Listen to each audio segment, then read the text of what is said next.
All right, my name is Fran Vellamarone. I'm the president of the Dyker Heights Civic Association. I'm also a proud member of the Guardian of the Guardians. And we're here to guard the rest of the Guardians that are left. You're a charter member. I'm a chartered member, yeah, thanks.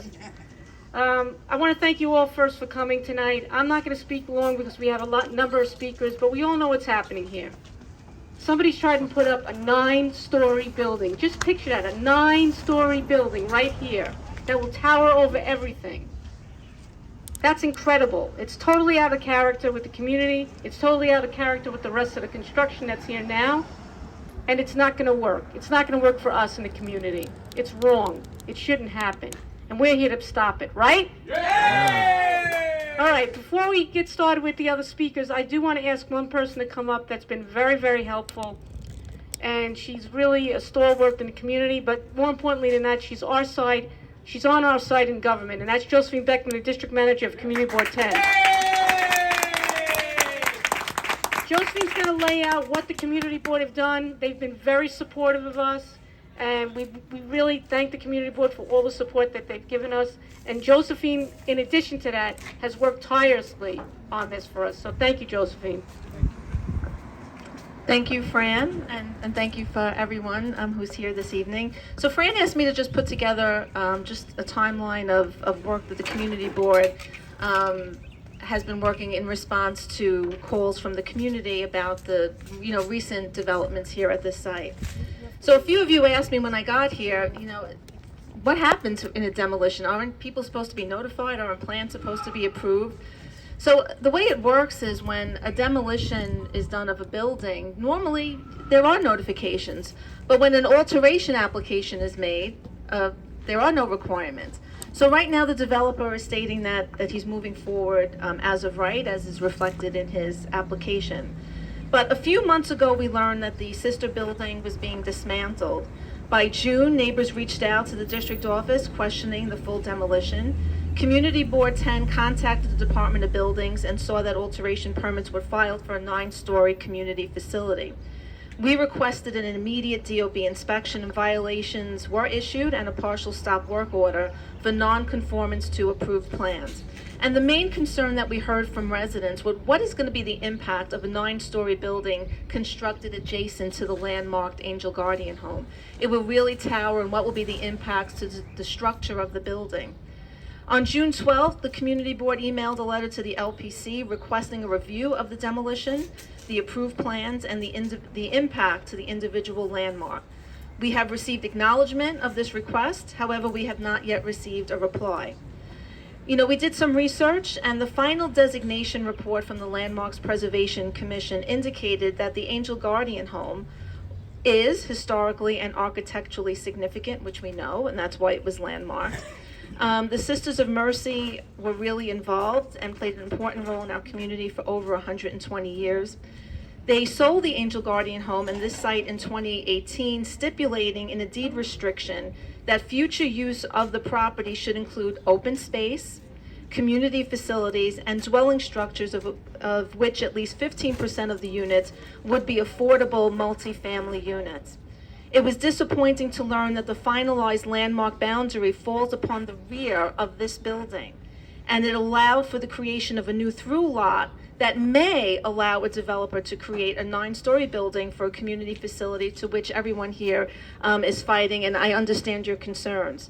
So Community Board 10 found that the Landmark Preservation Commission and the owner entered into an agreement of partial development restrictions, realizing that future development was appropriate, understanding it had potential to detract from the historic building. So there was concern from the Landmarks Preservation Commission. We're hoping that they will get involved in this with the developer to make sure that it doesn't impede on the landmark building, but more importantly, it's not contextual to the buildings that surround here. There's a lot of overdevelopment, there's a lot of concern about that, and we share your concern, and we'll continue to work with our elected officials, to work with the Department of Buildings, the Landmarks Preservation Commission, to make sure that all the rules and all the regulations are being adhered to. And we share your concerns. We share the concerns of the neighbors that are here today. And we are going to continue to work with the LPC and the Department of Buildings to make sure that the Angel Guardian Home, the first landmark building in Dyker Heights, is preserved and not impacted. Thank you. Thank you, Josephine. Thank you so much. Once again, we want to thank the community board for their support. They've been with us from the beginning, and we very much appreciate it. Thank you very, very much. I also want to thank another city agency that's here with us today, and that's the 6A precinct for here to protect us. So let's give a big round of applause to the NYPD, because we support the NYPD. I know that Senator Chu has to leave, so we're going to allow Senator Chu to now come up and say a few words. Senator? Thank you. Yeah, you better off on me. Evening, my neighbors. Many of you know I live across the street, right here. So that's where I live. This is our neighborhood. It's very unfortunate to see this. The city has a loophole. There's a loophole. Not just this one. Look at there. There's another building. There's another building. So this one, I know. I want to thank our community board, Board 10, especially Josephine. The board, Board 10 and Josephine worked so hard, started from that project. We've been constantly in conversation, and then this one as well. Our neighborhood, the landscape is changing, right? You want to build up, you need to have community input. Community voice is very necessary. You need to know community, the needs, and what's the best quality and characters meet our communities. This is where we live, and we want to preserve the way how we used to live, and that's how our family, our communities, and just cannot emphasize it more. Like skipping those, finding loopholes, or building up, changing our community landscape without community inputs. But when I just walk over here, I met another neighbor. He's just talking about one thing: where we're gonna park our cars. Simple. Our quality of life gonna get some impact. I don't know what this is gonna be. I heard it could be medical building, could be residential, like 9-story high, no matter what. Our street, where we're gonna find parkings, community input is necessary. Why we didn't have this procedure to go through community board? Why we need to figure this out through community board, find, oh, the building has been demolished. Why we're not in the process of knowing what's going on in our community.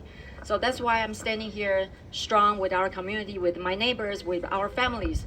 This is our community we need to preserve, we need to protect, and we need to have input. So thank you so much for the organizer to make sure our voice is heard, and I will do everything I can to work with our community board and our neighbors. Thank you, Senator. We do have some elected officials, but you don't need to leave right now, or, okay.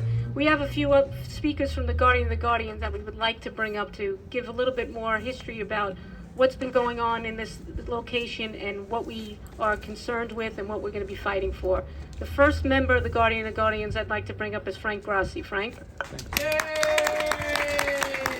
Thank you very much. Let's straighten this out a little bit. Well, good evening, everybody. My name is Frank Grassi. I'm a lifelong resident of Bay Ridge. I live on 69th between 10th and 11th. Grew up in this neighborhood. Used to be an altar boy at the church. My father directed the choir there. And my entire life, I've been involved with the community. I was the past president of the 68th Precinct Community Council between 2000 and 2004, just around the time of 9/11. And I heard about the Angel Guardian Home being sold. And so this once majestic, crazy building that I used to see every day on my way to school when I went to St. Rosalie's Church, I saw it was being sold. And it turned out that the people who lived on 64th Street, some of them I went to school with, and Mary Jo Tapaldo, who's here, said, Frank, they're selling this building. You have a lot of contacts in the community because you used to volunteer at the 68th Precinct Community Council. Is there a possibility we could find out who is buying the building? And they worked for almost a year and a half trying to get answers to that question. Who is buying the building? Who is going to be building here? And it seemed to be a deep, dark secret. And finally, when it was sold, we found out that the developer, the so-called developer, who was going to, make it into a senior center and help us out in the community, which is what we originally wanted, he resold it to someone else. Now, guess what? We didn't know who was who anymore because now we had a second developer that was building on the property. And it turns out that this once a huge orphanage, which it was an orphanage, we were getting stonewalled. So they asked me to join Guardians of the Guardian. There were about 10 people here from the community that were part of this Guardians committee. And so I joined. And for the next year and a half, roughly, we got no responses from the Sisters of Mercy. We went to the community board. We had a meeting on October of 2017. We did a little presentation, and letters of support went out from the community board and to the Landmarks Preservation Commission, and some of our elected officials signed on to that, and the Historic Districts Council, which finds communities that they feel are historic, of course, and members of the Guardians of the Guardian also sent letters. So we wanted the entire block to be landmarked because there was nothing like this in our part of the city. We wanted from 12th Avenue to 13th Avenue, from 63rd to 64th to be landmarked. We thought that was a reasonable request. Well, apparently Landmarks Preservation didn't feel it was necessary to even come down and take a look. So they just said, no, just the main building, that's going to be it, that's what's going to be landmarked. The side building, well, not so much, even though it was built within a year of this building. And that building was being used as a senior center at the time. So, money talks, and so the drills talk too, and jackhammers and earth movers, and the poor people living on 63rd Street had to now endure the fact that they were going to knock this building down, they were going to build a 120-unit condo behind it, they were going to build a school behind that. And so we said, wow, what's going on? These poor people who live on the block, they're getting dust, they're getting cracks in their foundations, they're getting noise every night. The people were working past the 6 o'clock knockoff time, and they were working on weekends and whatever else. So I feel so bad for the people who live here. And Dolly, you know what that's all about. So despite the landmark status, this building was neutered by removal of all the religious icons that had been there, because it's now going to be a yeshiva. And so nobody cared about whether there was a procedure to do this. They just took down the crosses, took down the statues, knocked a few trees down, brought their Caterpillar tractors up the main steps and cracked those. And and they left the windows open. If you take a look up here, you'll see the windows are open. So when it rained, rain came in, wind came in, snow came in, and that's what happened with the inside. So they don't care, because if the outside of the building gets messed up, maybe they can unlandmark it and do what they want with it. So here we are. I'm just going to add a few more things and then I'll get down. But, okay, as you know, this wall that they left up is like less than a story high.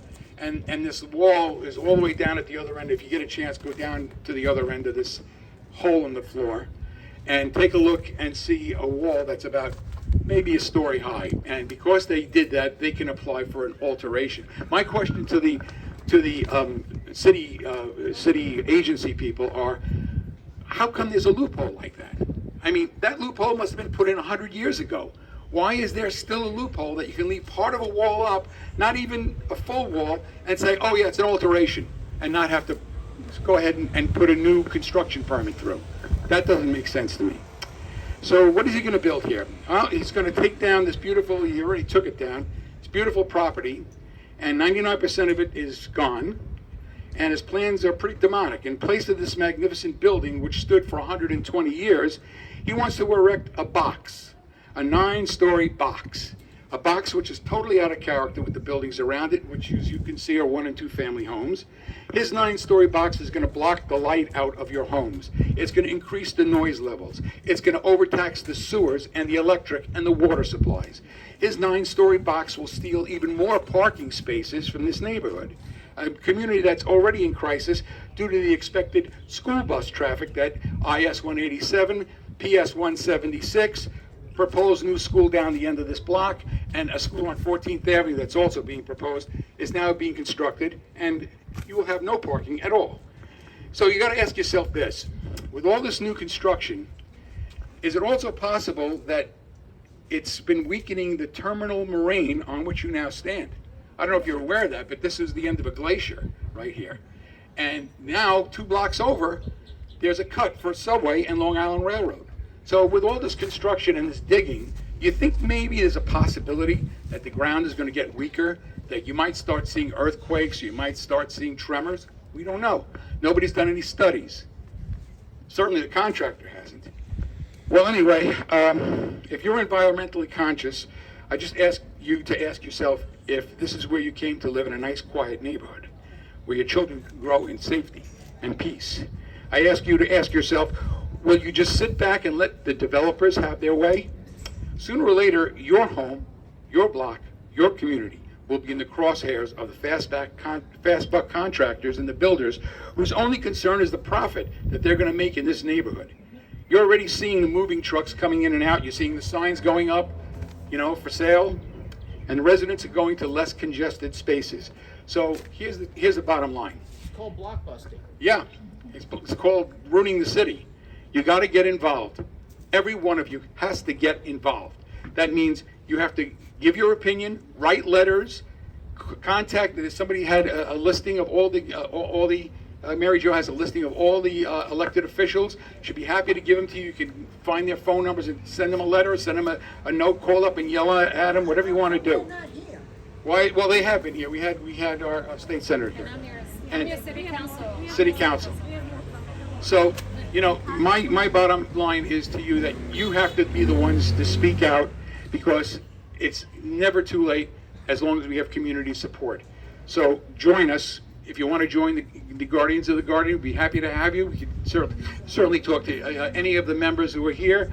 And your mantra should be, not in my neighborhood, not now, not ever. And I thank you. Thank you, Frank. Mary Jo, maybe you want to visit the crowd and pass out the slips? Okay, great. Okay. All right, thank you, Frank. Thank you very, very much. Many of the speakers that are coming up here are going to touch on a lot of similar aspects of what the problems are here, but each one is important. And the next speaker I'm going to call up is the council member Aviles. Councilmember Aviles? Thank you. Oh, yeah, you have to move away from the speaker. This way, okay. I was like, wow, I love that, actually. Hello, everyone. My name is Alexa Aviles, and I'm the council member for the district. I have been the council member for now 17 months, so relatively new to this role. But we have been in conversation, obviously, with the community board and certainly reviewing all the documentation. And clearly what has happened here is a travesty. These are gorgeous buildings that I've seen for many, many years and never knew their history, but would always go, wow, what are those buildings? And it's true that New York doesn't build the way it used to build.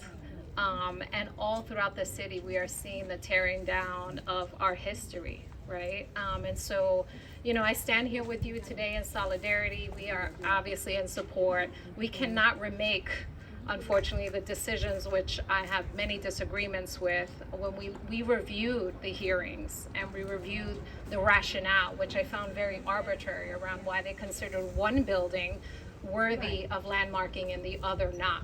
The rationale was weak at best. So, there's a lot of work to be done, right? The city, all over the place, this community and many other neighborhoods that are a part of our District 38 are under this pressure of developers doing what they want.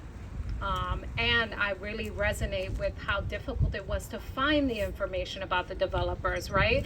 Is something that actually a law recently passed at the state level around LLC. Developers hide behind these shell companies, and by the time we all figure out the damage has been done and properties have been flipped, and there's no way to hold them accountable. So there's a lot of work to be done to not sell out New York to developers, to protect long-term residents, to protect communities, and also to meet the demands, right? We're also a city that's growing despite all the challenges. Everybody still loves being in New York, and we want our generations to stay here and to love being Brooklynites the way we have loved being Brooklynites. So I guess with that, what I want to say is, work to be done on landmarks, work to be done, and I agree with you, Frank, 100%. Everyone, call your elected officials, call the agency heads, call the mayor. The mayor controls all the city agencies, right? The city council is the legislative body. The mayor controls the landmarks commission. The mayor controls sanitation. The mayor controls and makes those policies and sets the priorities of the agencies and whether they'll steamroll and what they'll do. So I join with you. I'm standing with you to see what we can do to make sure, the development as of right is a problem all over the city, right? Even when we think about, we are at a crisis in terms of unhoused New Yorkers, and yet we have luxury being built all over the place at a glut. What does that do for working class New Yorkers who can't afford any of these buildings, right? Why can't our kids be able to live in these buildings? So together we have a lot of work to do. I'm happy to do that with you. And I want to thank the community board for all their work and standing strong. And thank you to the Guardians and to the community members. So more to come. And I have cards and you'll have my contact information. And so more to talk. Thank you. Oh, sorry, Okay. let me run this way. Thank you. Thank you, council member. Thank you. Pleasure meeting you.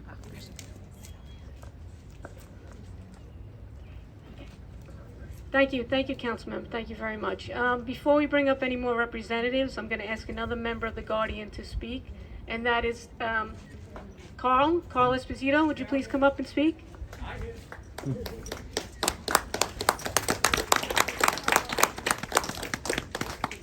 Great. Thank you, friend. Where's the podium? You want to stand? Hi, everybody. My name is Carlos Esposito. I'm a lifelong resident on 64th Street. We're generational. We go back a long time, my family, in this neighborhood, over 100 years. I had the privilege to living on 64th Street since I'm 70 years. And for those of you who remember how beautiful it was here, when you look at this now, it just breaks your heart. It really does. And there's not much more I can add from Frank, who was so eloquent in what he said.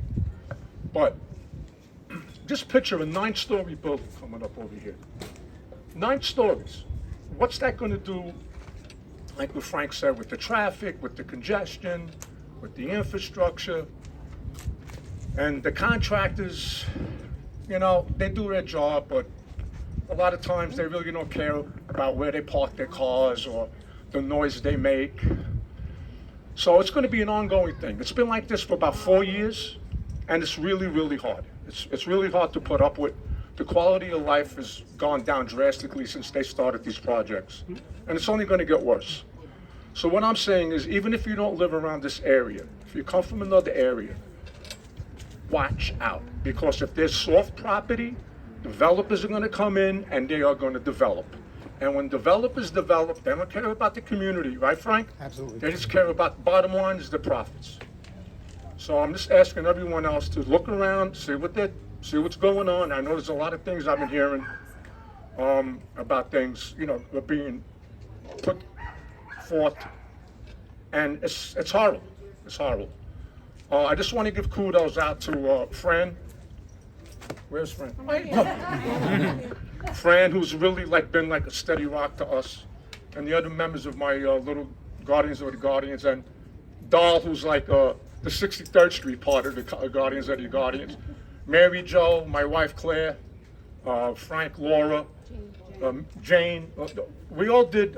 We've been working like 4 or 5 years on this, and we're going to continue working until we get some in. Oh, I forgot. How could I forget? The tip of the spear, Claudia, who really, really knocks herself out. Claudia is really, really a soldier. She's like a Marine. She's the first to fight. So how could I forget? I'm sorry, Claudia. But anyway, does anybody remember that movie Network? Right, when Peter Finch got up at the end and he says, "I'm mad as hell and I'm not going to take it no more. I'm mad as hell and I'm not going to take it no more." Thank you, Carl. Okay, our next speaker is representing Congresswoman Melanie Takis' office, Lori Windsor. Lori? Representing the Congresswoman. Thank you. Good evening, everyone. My name is Lori. I'm here for Congresswoman Malliotakis. She is in DC right now, so I'm here to represent, and I'm happy to be here as I've been following everything on Facebook all along. First off, I think it goes without saying is that this should have been landmarked. We all know that. So it goes without saying, right? That's right. Secondly, when it comes to this alteration permit, that's a problem that the city needs to look at, review it, and close this loophole, because anyone in their right mind will look at that and say, that's a demolition. That is not an alteration. It's very clear to us that we can see that. When it comes to 9-story buildings here, we all know it does not fit into the character of this neighborhood. It does not belong here, absolutely not. And the only thing that we can do right now is to implore this developer to pull back and stop this project. And that's what we're hoping for on our end. Thank you. Thank you, Lori. We have somebody here representing the Historic District Council, Victoria Hoffmo. Victoria, would you like to come up? She has an announcement to make. She's representing the Historic Districts Council, which is an organization that helps landmark properties. And they were very helpful to us when we landmarked the Angel Guardian home. So, Victoria, you have I understand you have some news for us. The end train is not working. So both Kelly Carroll, who I think you know, she should be here any minute. She just got off the train. Both she and Frampton, who's the director of the organization, were coming in. He got stuck. She got stuck. She's on her way, but he's been talking to Joe, and he said that they're going to bring it to the legal group they have. That's the legal group for volunteers from the HTC tomorrow. And he said it doesn't look right. Something's not right. Because I did ask him and Kelly as well if they've seen this happen before, and there doesn't seem to be any case of such a thing with this alteration. So I just want to tell you that because he was on his way. She is going to be on her way. She's almost here. Just to tell you what's going on. Thank you. Thank you, Victoria. That's very important that we have the support of the Historic District Council and their legal team. Very important. So we'll have some legal muscle behind us. Fran, can we make that louder? We can't hear it. I'll do it.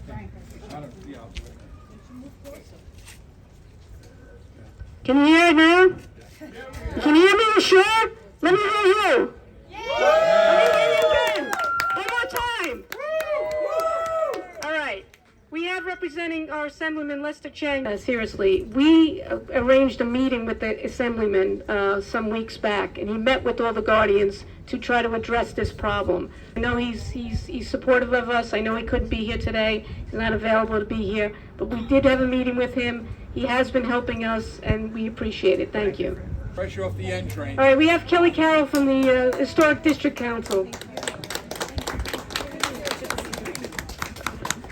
Hi everyone. I had the pleasure of waiting on Atlantic Avenue with about 500 other people sweating, but I'm here. Thank you all for being here. It's so important for the community to stand together. We shouldn't be faced with this at all. Had the landmark process proceeded how it's supposed to, the building based on the merits. If it was been evaluated based on the merits, we still have the sister building here. So I've never seen a landmark designation like this where pieces of the building were carved out. And I was very dismayed to see that there was an easement contract signed between LPC Commissioner Chair Sarah Carroll the day before this building was designated as a landmark. I got that information today. I don't have much to say, but I want to note that the first landmark in Dyker Heights wouldn't have been possible without the community and the guardians of the Guardian, Dyker Heights Civic, the elected officials, and I just hope that it won't be its last, and I hope that the next landmark that is designated here is not treated the way that we've been made to face with this one. Thank you. Thank you. Thank you, Kelly. You know, I just want, Kelly was very shy because she was with us all the way and was very, very instrumental in helping us getting this done. So thank you, Kelly. Thank you very, very much. Thank you. Okay, now I'm going to call up, let's call closer, the tip of the spear, Claudia Schripper.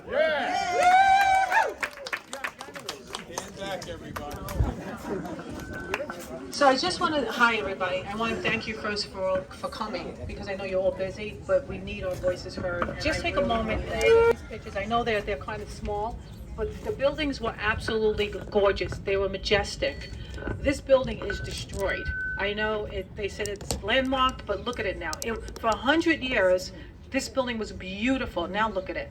Over here today, conveniently, they put this bulldozer here. Why? Because they don't want you to see that little fragment of a wall or concrete that they put that's there. So they're doing a lot of not nice things. Both the mother building, which we got landmarked, and the sister building were homes for orphans and children, as you know. They provided senior social services, which we desperately needed. Both buildings were stable to this neighborhood. They blended well with their surroundings. This building should have been landmarked without question, but it wasn't. Now we want to forever change the skyline of this neighborhood, of this community, of this city. It needs to be stopped. How can you build a 9-story building between residential condominiums and landmark historic site? They are trying to block the view of the Basilica Regina Pacis steeple. What a disgrace.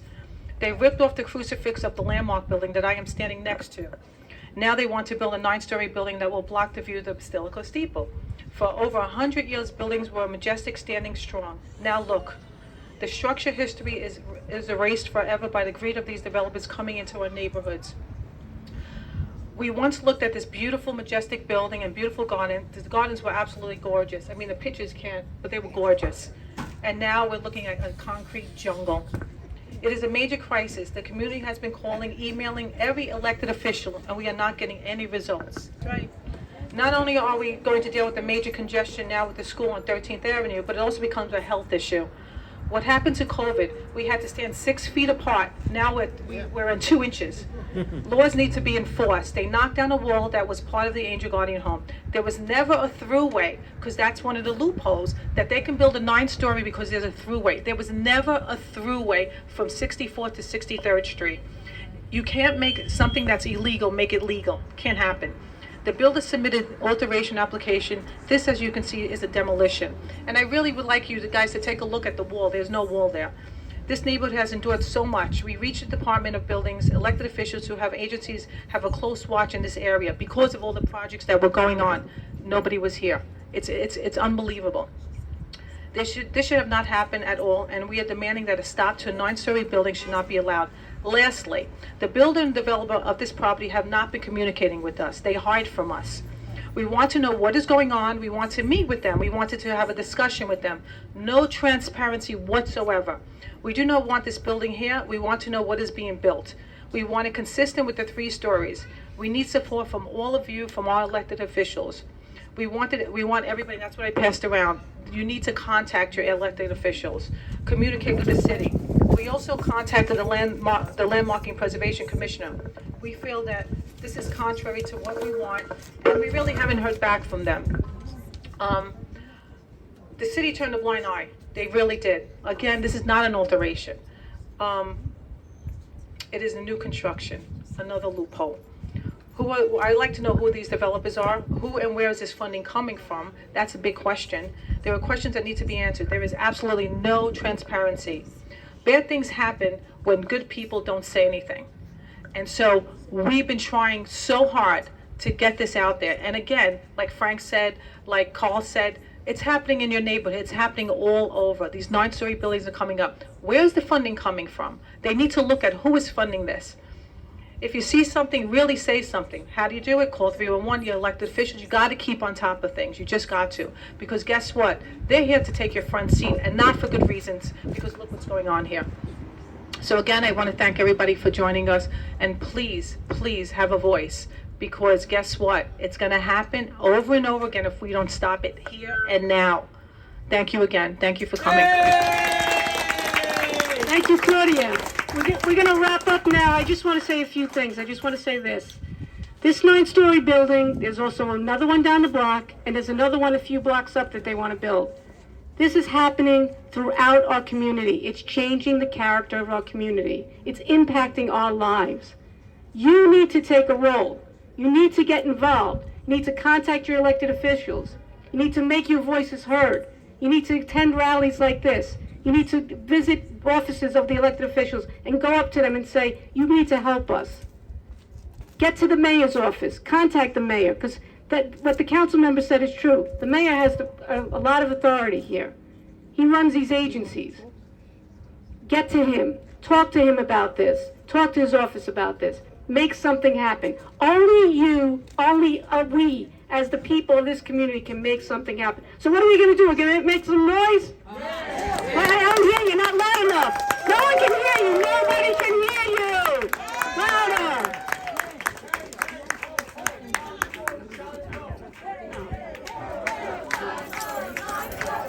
No, I cannot let anything.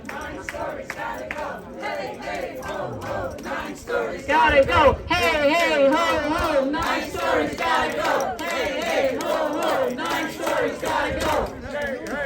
Right. This lady would like to ask you something. Sure. Right here. Hi, Introduce yourself to her. my name is Teresa Bettingfield, and I live on 12th Avenue and 81st Street. On 8220 12th Avenue, they're building a bed and breakfast.